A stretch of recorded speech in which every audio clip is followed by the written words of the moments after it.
Ojennus. Tällä salilla on tämmönen vehje. Perukusen näköinen. Jokaisella salilla on näitä. Ne on hyvin erilaisia. Tähän laitetaan jalat lukkoon tänne sopivaan kohtaan. Näissä on välillä vähän vaikea löytää hyvä kohta, että missä kohtaa lantio on tätä tyynyä. Sitten täältä vaan yritetään pitää selkä suorassa ja noustaan kädet tässä rinnan päällä ristissä. Täältä näin suorana. Vähän kehittyneemmillä voi joskus rullata tuolta alhaalta selkä pyöreänä, mutta sitä en suosittele ihan aloittelijalle vielä.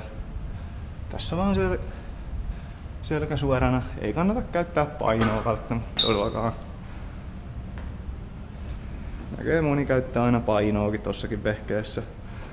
Ei välttämättä ole tarkoituksenmukaista.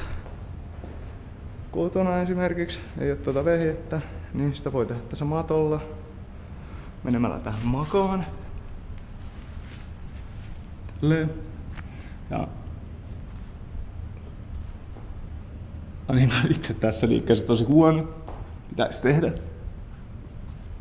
tämmöstä nytkytystä. Tähän on paljon erilaisia variaatioita.